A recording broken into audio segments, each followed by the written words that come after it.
यहीँबाट होइन त अस्ति पक्रेको ए साँच्चै है त्यस्तो त्यो छ नि यो अगाडिको यो एन्ट्री यो कम्पनी चाहिँ अहिले बन्द रहेछ। हाम्रो कम्पनी चाहिँ योभन्दा उतापट्टि हो। हामीहरू उत्रै काममा छ त्यही कारणले अस्ति चाहिँ हामी आएको थियो। त्यो बेला चाहिँ यहाँ चाहिँ 5 जना नेपालीहरूले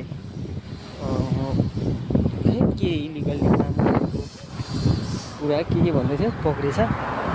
अनि त्यही काममा चाहिँ 5 जना नेपालीहरू परेछ। अनि मलाई चाहिँ दुःख लाग्यो किनभने त्यसरी परदेश ठाउँमा अब बिचरा सबैको बाध्यता हो होइन, त्यतिखेरहरूले आएको हुँदैन।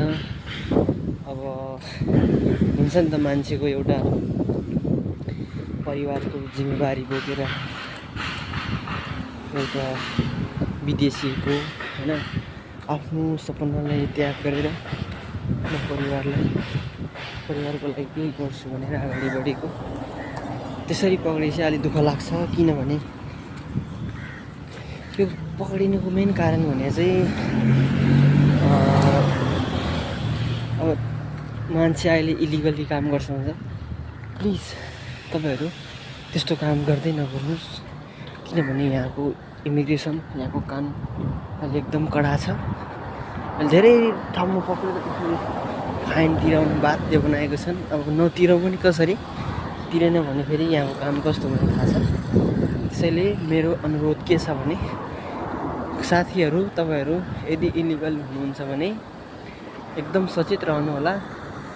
यो भिडियोबाट चाहिँ मैले यही जानकारी गराउन चाहेँ र जहाँलाई पनि एकदम सचेत रहनु, सुखी रहनु, खुसी रहनु अनि happy new year 2026 all of my गाइजलाई। हेलो गाइज, यहाँ चाहिँ घन्टा घर पनि रहेछ है। हेर्नुहोस् तपाईँहरू देख्न सक्नुहुन्छ। म तानेर तपाईँहरूलाई देखाउँछु। यहाँ देख्न सक्नुहुन्छ जस्तै घन्टा घर पनि रहेछ। यहाँको वातावरण चिसो चाहिँ यस्तो दामी छ। हेर्नुहोस् न, यहाँबाट जति पनि तपाईँहरू देख्नु यस्तो त्रास होला। भ्यू चाहिँ यस्तो छ है यहाँको।